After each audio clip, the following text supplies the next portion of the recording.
How about last night with Shohei Ohtani? Thursday evening, all just luck for me. For just a few minutes, Major League Baseball was special. It felt special. It was big, and it was. I didn't just feel it was. I'm watching Thursday Night Football pregame coverage. I've got a little fantasy football thing going. I'm trying to figure out if players are going to play. And I'm flipping back and forth between NFL Network and ESPN. SportsCenter's on. And they decide to cut in live for Shohei Ohtani's 7th inning at bat against Miami. This was number 50 as he joins the 50-50 club. Of course, he hits the homer, and in real time, I'm watching him create and make a new bar, a new level of Major League Baseball history. And everything about those few minutes allowed me to reflect on what I loved about baseball growing up.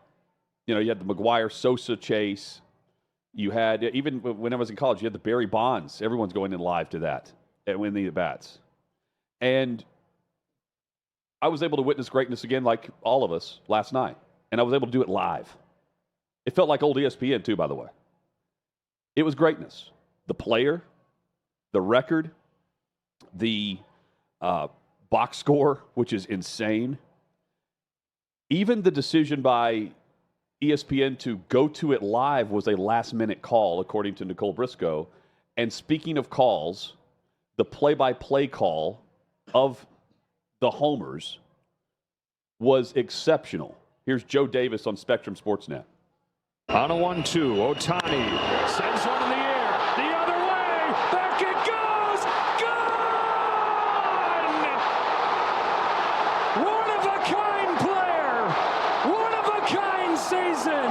Shohei Ohtani starts the 50-50 club.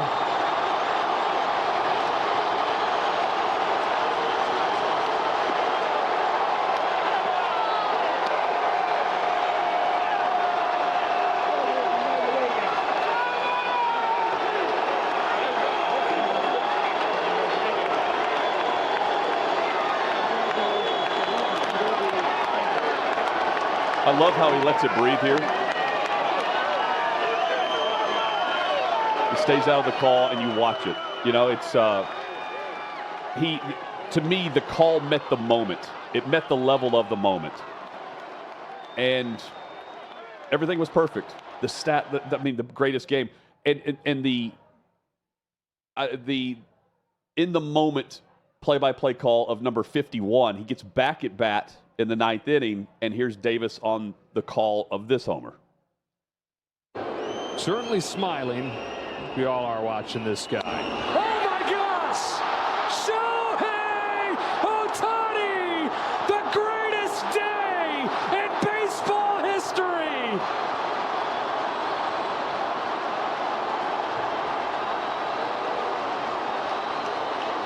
I loved everything about it, Chad. It was a one-of-a-kind MLB moment, certainly game, and I liked how it was covered because it all met the moment too. And yeah, I mean, it was cool, and I'll never forget that day, this evening, as I'm preparing to watch some low-scoring NFL game on Thursday night. I'm blown away by, first off, both calls are great. And shout out to whoever the color commentator was in the game to also lay out and let the sound speak for itself. I'm blown away by the sound, considering that wasn't Dodger Stadium. That was in Miami on the road. Got the curtain call. And it sounded like a home game for the Dodgers. There's all Dodgers fans there. And I understand why Marlins fans aren't really attending the game. And even if you were a Marlins fan, you're probably there rooting on history in Shohei Ohtani, so you're there for the game. All of those factors, very, very cool, that lent itself to an incredible moment in baseball history. I love every bit of it. I love the no-doubter element of that last home run of, oh, my gosh, when the ball's hit, immediately crushed. And 68 miles per hour on the pitch. Another home run. It was awesome. Awesome to see. Awesome to witness. And some of the things that we're seeing have never been done before, Hutton. That's the incredible part of this. Look at the greatest day in baseball history, greatest game. Look at the numbers on this. He doubled in the first inning, off the wall in right field. So that's how close it was to a 4-homer game because he hit 3, 49, 50, and 51. He stole third base. That was the 50th stolen base. Scored on a sacrifice fly. He singled home Gavin Lux. We can show this. Singled home Gavin Lux in the second inning and stole second base. That was number 51. Ohtani doubled home. He got to the third inning. He was thrown out at third base trying for a triple. Ohtani homered in the 6th inning, homered in the 7th, homered in the 9th. Look at this game. Only one Major League Baseball player has had over the course of his entire career, same game or not, this. Since the RBI became official in 1920. Had this over his entire career. And Ohtani did this in one game. This is crazy, man. And the thing is, he's a foot away from having a 4th homer, and, he gets thrown out trying for a triple in the next at bat. I mean, you're left going, you're witnessing the greatest player. It's truly remarkable. And I don't know that, I don't want to get too swept up in the moment here of all these discussions of greatest ever. And we'll ask Michael McHenry about it later in the show. But I just don't, it's hard to fathom a 30-year-old having been this accomplished already. And I'm not talking about wins and losses because he was with a terrible organization before the Dodgers, with the Angels, and didn't even get to the playoffs. Yep. So now he's going to get to the playoffs for the first time ever. So we all get to experience the possibility of a Shohei Ohtani October-March, where he's as spectacular as he has been all season. But to factor in that he's doing this offensively in the first year where he can solely focus on hitting and not pitching.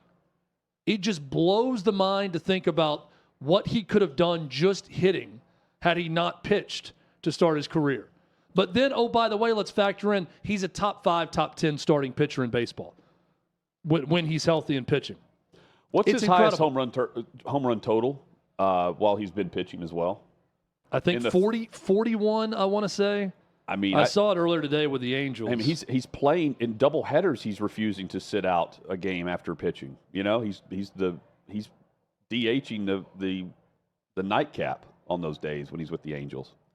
I'm looking at it thinking to myself, he could do both.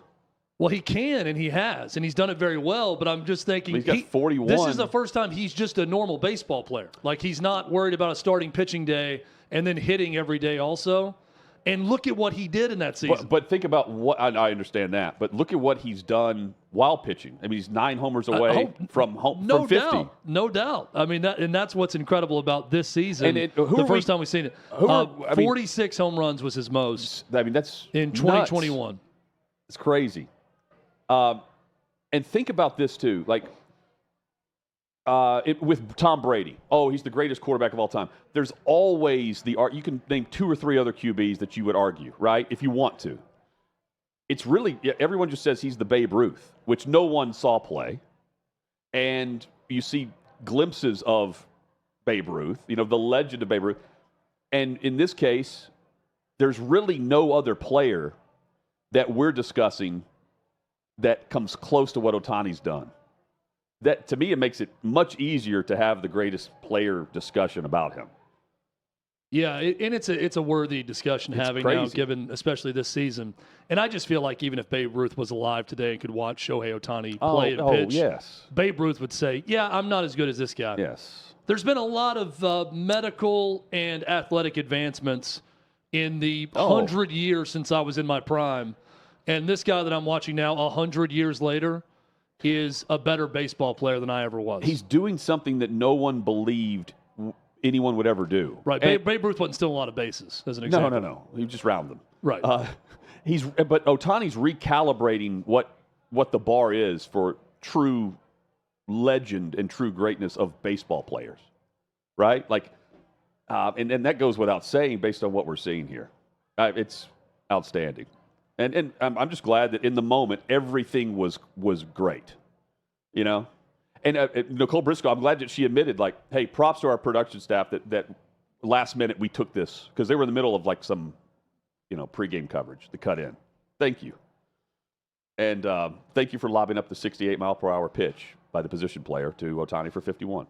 Hey, I'm a Braves fan. I hope the Marlins pitch other position players in the series this weekend as the Braves need 3 wins badly to try to catch up.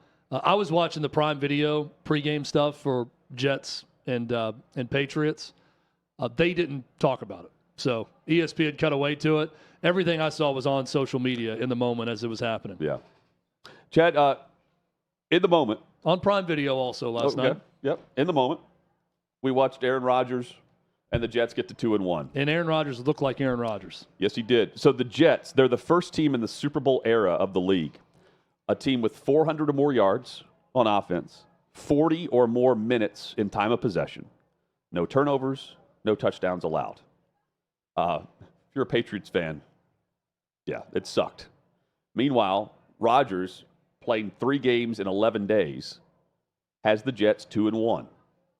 Now some extra time off and plenty of time to talk about where the Jets are stacked up in the AFC, and plenty of time to talk about where the Jets would be right now had Will Levis not fumbled, and if they went into 0-2, they're still trying to just keep their head above water at 1-2 after this win. And is there any friction with Aaron Rodgers and Robert Saleh? That would be the discussion today, much more than what it is right now because of the glare.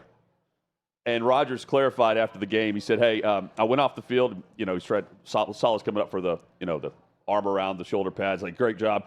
And Rodgers pushes him away, glares at him, and says, 2-score lead. 2-score lead to the head coach / DC. Man, we want to overreact to every single thing, don't we? It's amazing. This is the veteran, 40-year-old plus, about to be 41 at the end of the season, quarterback, to his head coach saying, "Hey, I've done my part. Let's close this out and get to 2-1 against an inferior team." It's pretty much that simple. That's the OC talking to the DC right there. Well, the amount of people that immediately rushed to social media last night to try to insinuate that there's some big divide between Aaron Rodgers and Robert Saleh because of that.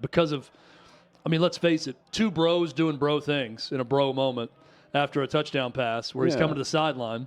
Aaron Rodgers is asked about it post-game and says, he laughs when asked about it. He said, "Oh, it wasn't awkward at all. There was no awkward moment." He said normally he likes to do the 2-handed chest shove and not just the hug. So I was giving him the 2-handed chest shove and saying 2-score lead, which they talked about all week, about the importance of getting a 2-score lead in the game. Aaron Rodgers just broing it up with Robert Saleh, staring him down and saying 2-score lead. There's really nothing to see here. When you combine that with the reaction to Brian Callahan of the Titans, asking of Will Levis on CBS, because the cameras caught him, asking, "What the F are you doing?" after Will Levis goes inverted to the ground, belly button nearly on the turf, chucking the ball, rolling it back to a running back for a fumble / interception in the game, the week after he lost the game against the Bears for doing something similar.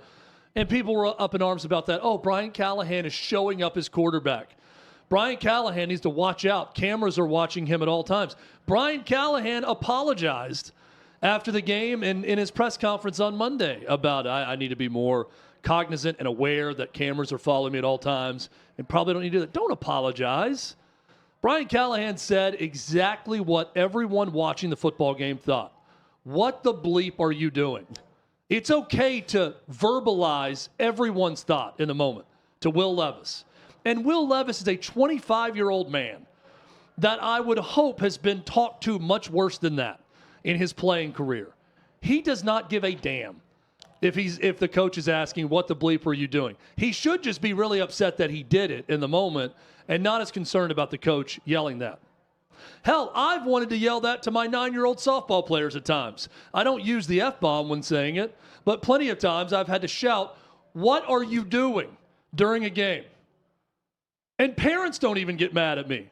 But yet, sports fans and football fans are now so entirely soft that they have an issue with this. Is this really a thing? And then I look up and see that NFL Network had a 7-minute conversation with Ryan Fitzpatrick on whether or not Brian Callahan was in the wrong for showing up his quarterback. Can we pose the question, possibly just one time, is it okay for the quarterback to show up the first-year head coach? Because the first-year head coach has told the quarterback repeatedly, stop doing stupid shit. And you know how the quarterback responds? By doing dumber shit. Game after game, week after week.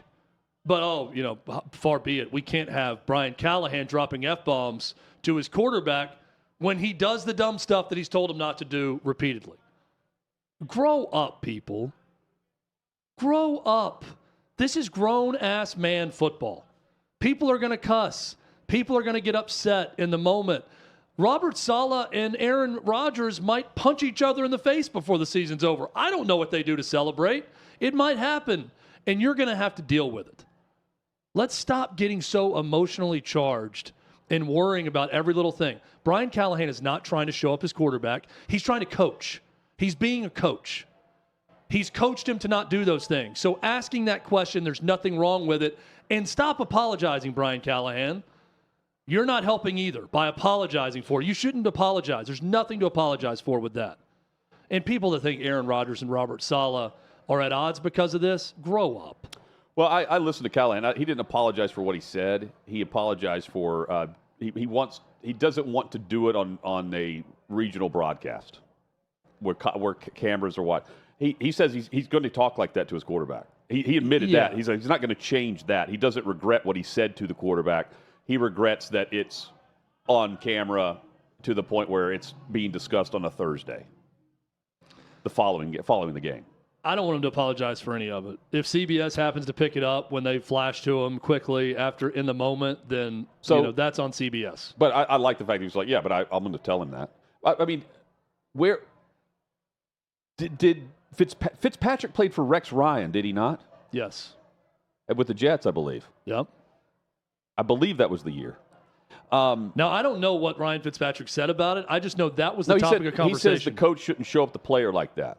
I don't believe he's saying you can't talk to a player like that. Belichick would ream Brady in team meetings, But I'm also thinking to myself, this is child's play compared to what you would hear if you went out to a training camp open to the public. Like back in the day, Jim Washburn, the defensive line coach of the Titans, I mean, if you want to, you have to be, 17 to get into a rated R movie with your parents? All you got to do is go to a Titans training camp practice. It was like it's a screening of the most popular movie you couldn't get into in high school, listening to the defensive line and how they're cussed out. I mean, I mentioned Belichick on the sidelines, Nick Saban, Rex Ryan, Bobby Knight. I mean, just go through all of the coaches. And how about this? The generation of complaining and, always on the side of trying to be offended in some way. Chad, it's our generation. Yeah. Let's go back to high school and how we were coached. Yeah. We've heard that in practices. Did our parents get upset with the coach when that happened? I don't feel like it happened as much. There was always like one or two parents that were easily offended of the generation. I'm talking about the generation older than us, but it was very few and far between. I mean, I'm thinking in the movie Whiplash, that's good for Ryan Fitzpatrick, the Harvard grad. I'm sure he had professors that would get after him. Oh, Captain, my captain. Great movie, by the way. I'm just take it outside of football. I mean, but it is professional football. However, this is a great example, the reaction that Fitzpatrick's had in the 7-8 minute discussion on NFL Network. This is exactly why Nick Saban and Urban Meyer flamed out in the NFL. Because you have to go in with some type of mindset where you can't just be on the directive as the coach. You are not the czar of the locker room. Yeah, you can get thrown out by the owner just as easy as a player. It's kind of equal footing at times. Especially nowadays where the coaches are almost the same age as the players. Last Sunday, the quarterback of the opponent was older than the head coach of the Tennessee Titans, for instance. Yeah. Aaron Rodgers, a year older? No, Aaron Rodgers is 40, and is he 30? Is he 38 or 39? 38 or 39, but still older. I mean, you know what I mean? Like, That's it. Head coaches are younger and younger, and it's because the rapport within the relationship to the player. You know, that's just the era that we're in, Chad. Callahan just turned 40. He just turned 40. Okay. And I think Rodgers turns 40 in November or December. Yeah, he's his peer. Or 41. Age-wise, they're peers. It's odd to think about. It puts in perspective how old we should feel right now, Chad. But it is our generation that's doing the complaining about it, and I don't understand it. Because to me, it's just like, yeah, I've heard that before. And I didn't. And the other thing, every fan is thinking that. Maybe you're not dropping the F-bomb in your head. Many are. Maybe you're doing more than that. But you're wanting to. You're throwing something. You're slamming your hand on the table. The head coach is doing that. And how often have we been on a show and we take calls and fans are complaining that the coach doesn't show enough emotion on the sideline? Oh, that's a big thing. It's I one want or the the other. coach to be as upset as I am or as happy as I am in the moment. Yes. And they don't understand that, well, they're still doing their job in that moment, so it's a little bit different for them. Let's speculate a little bit about this, Hun, because you bring up a great point about it's our generation that's bitching the most about this and that's contributed to this. And I think you're right. Now, what are the causes of that? Because our parents, they weren't as soft with us.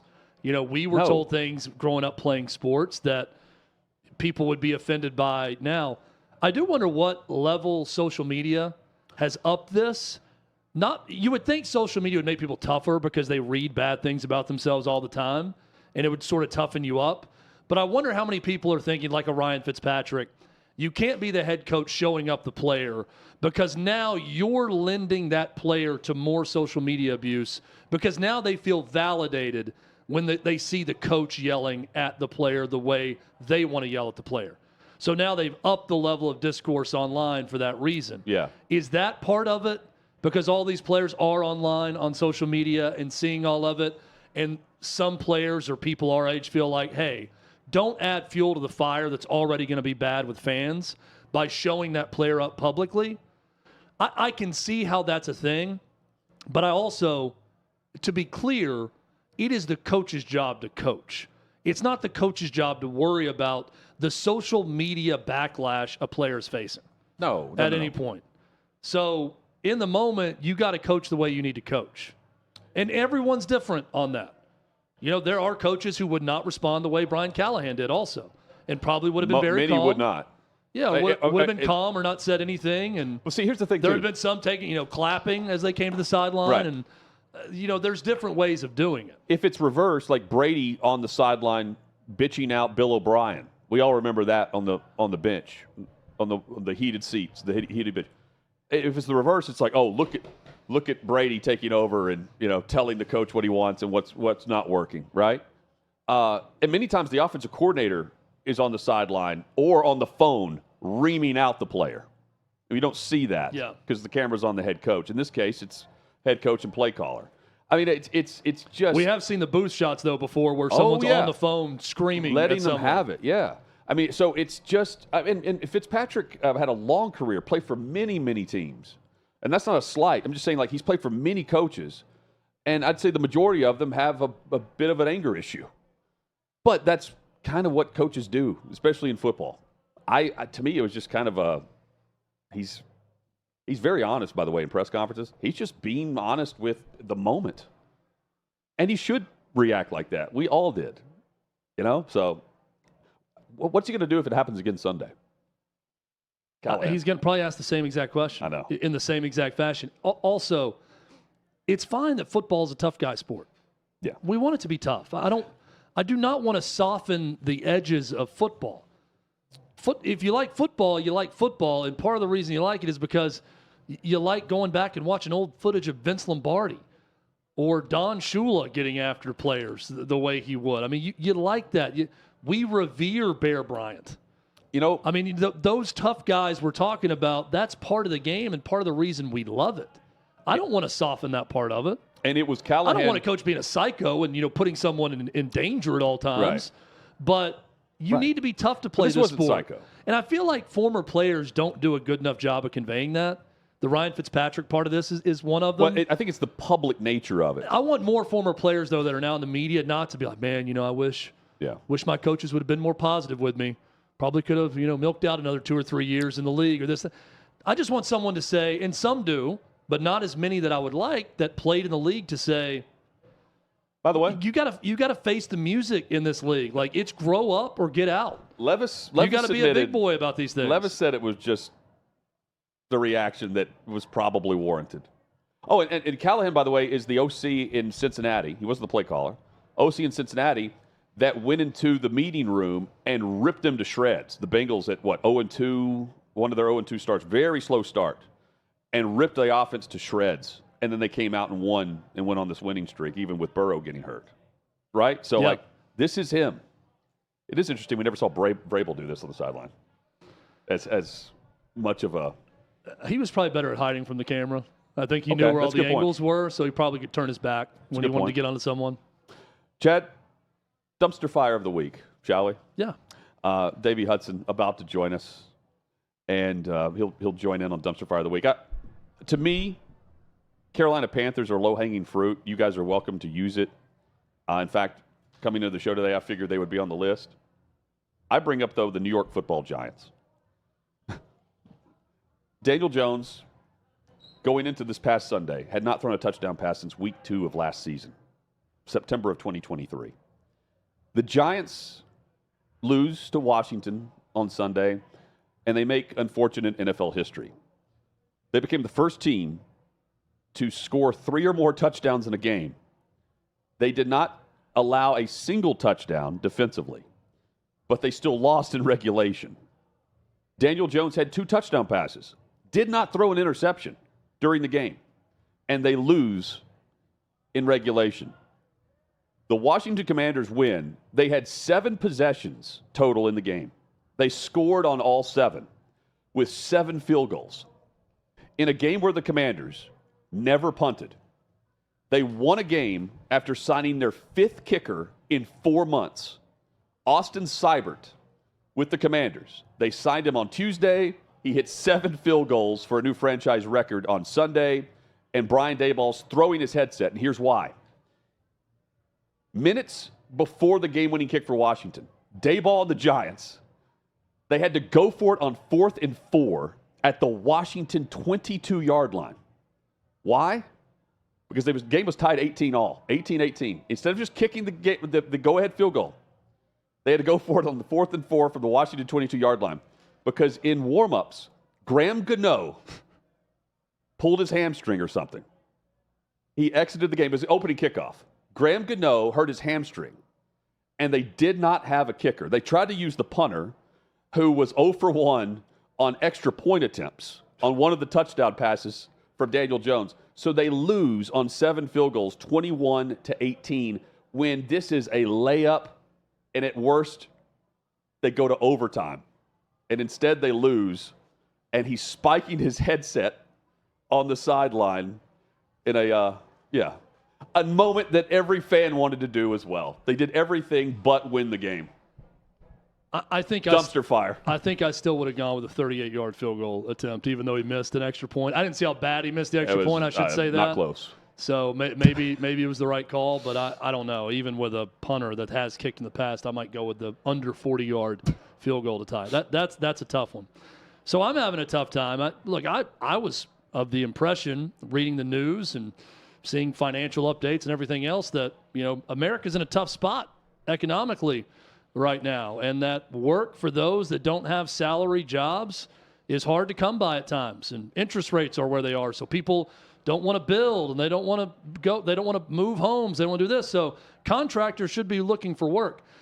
I need someone, this is me getting personal now, I need someone to come to my house, take out my back deck, and put in a patio that I want built.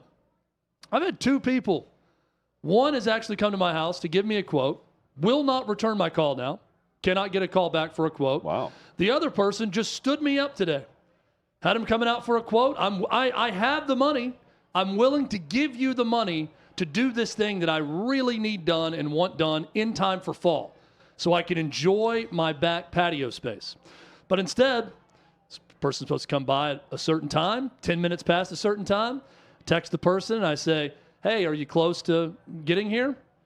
Oh, I'm sorry. I had to go to Kentucky today and forgot to notify you. Oh, okay. Well, how about Monday? Yeah, Monday. Okay, anytime before 11 a.m. works. Okay, 1 p.m. was their response.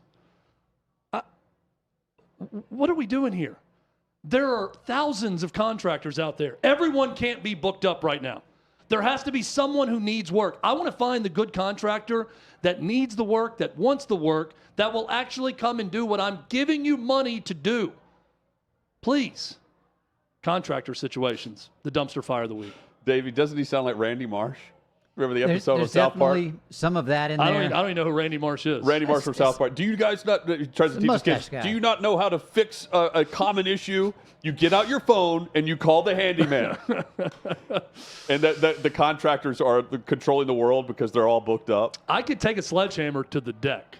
Now, getting rid of the wood from the deck might be an issue, the wood removal. But, I mean, I could take the deck out, but I can't. I'm not a contractor. I can't lay concrete. It's just so funny. Like, you had the lawyers and, like the CPAs and the CFOs. They would go to, like, Lowe's and Home Depot, and they would be the ones looking for contractors to come by, and they would go to work for them. Chad, does visa status matter to you? Good question. No. I can help you out if it doesn't. My hope is that we post this clip of me saying this. Oh, and you get it. And then we get like 50 contractors like, hey, I need the work. I do good work. I'd like to get paid by you to do the work. Okay, I'd love for that to happen, but just apparently scenario. we're in a society where contractors, hey, they're good. They don't need to help anybody out. Yeah. They got all the money in the world. And, all right, see you later. It's a good, maybe you don't have to be good and you can still be booked up right now. But I would want the guy who's booked up because that means he's good at what he's doing. I feel like half the people I know are in real estate or they're general contractors.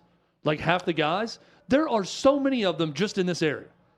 Are they all that good with work? That fake bios. No one wants this job? They're all here. It's not going to be cheap. It's going to be way too much. I don't want to spend this much, but I got to spend it with somebody. I can't get anyone to come to my damn house to give me a quote. It's incredible. Listen, it is crazy. Listen, the Mexican crew that woke me up outside my bedroom at 7 a.m. with the jackhammer, and I did not know they were going to be there. They do good work? Yeah, overall, I mean. Do you know they're Mexican? Did you ask them? I mean, they could be Venezuelan. They could be, Guatemalan. I had this conversation with someone. I referred to someone as a Mexican just in conversation. It's like, oh, it's his Mexican friend. We were talking about that. And somebody was like, oh, you can't say that. That's racist. I'm like, they're Mexican. Yeah. If someone called me American, that's not racist. I didn't say it in a derogatory way. I know this person. Like the Italian? He is from Mexico. So that's how I described him. There's nothing racist about that at all. Yeah. Now, if you just pick a country and say the person is that country without knowing, like Davey did, that's a little more racist than what I did. But that's why I asked if Davey knew what country they were Polish, from. Romanian. But in general, saying where someone is from should not be racist. If you take it as racist, I take it as you are the racist. If you think it's derogatory to say someone is Mexican, then you are the racist. Why is that derogatory? That would be my response. It's not no, racist. I'm not saying you. No, I'm saying I would argue I'm xenophobic. You know, the person who challenged me. You're xenophobic how? America's better than everywhere else. You're a nationalist. Isn't that not a white nationalist? Let me but double you're a check nationalist. my definition here. Xenophobia. That's going to be your new. Yeah, you don't like people who aren't from where you're from. Yeah, dislike or prejudice against people from other countries. Yeah. Yeah. I view us in a higher status. People who don't I think that's fine. respect other people's, what is it, the Dutch? It's the American way. I hate two things. Yeah. People who don't respect other people simply because of their race, religion, or nationality, and the Dutch was the second one. Intolerant of other people's people's cultures. That's it. Thank you. Dutch. And the Dutch. Guys, my dumpster fire. Great line. The Hezbollah Communication Network. All right. These videos are wild. This week, just think you're a Hezbollah terrorist. You're just chilling. You got your pager. And the next thing you know, they just start blowing up.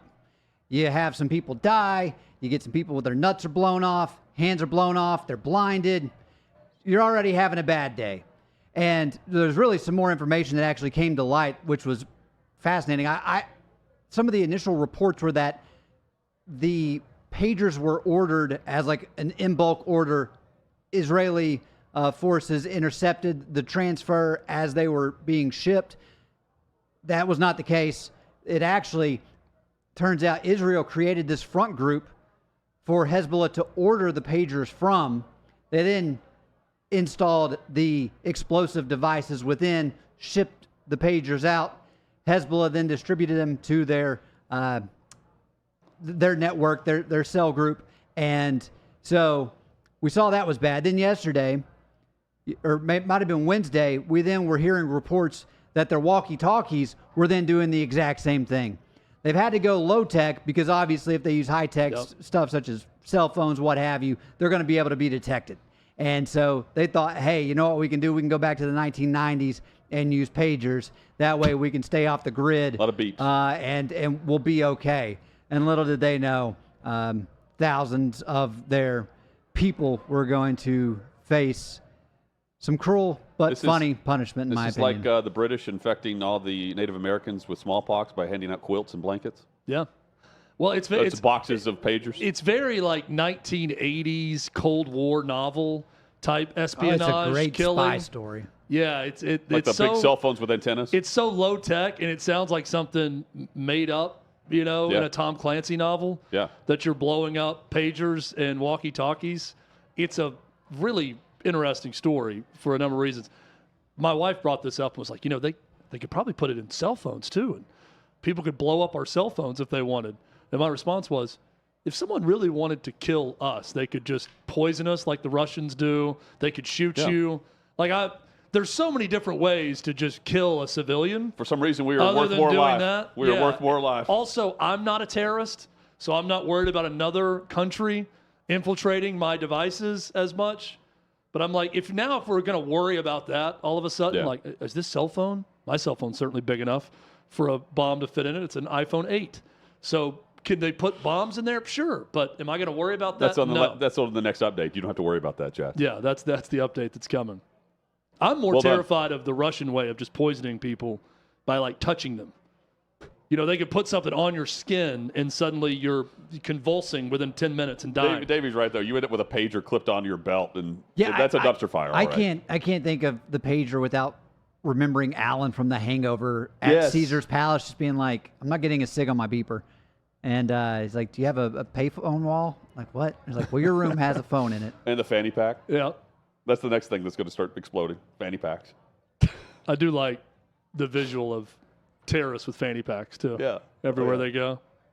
That's where the wild part are all the people. The one video I saw was a guy in the market where his pager blew up. Yeah. And then another one, the walkie-talkie. And just seeing everyone that's just shopping for melons just take off running. Whoa, that guy's crotch just blew up. Time to get out of here. Everyone throwing their pagers out in the middle of the streets and stuff. Yeah.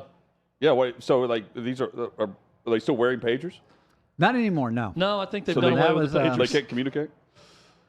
Carrier pigeon. broken them away from their source of communication. Birds aren't real. Remember? Yeah, that's 100% true. Drones. Pigeons.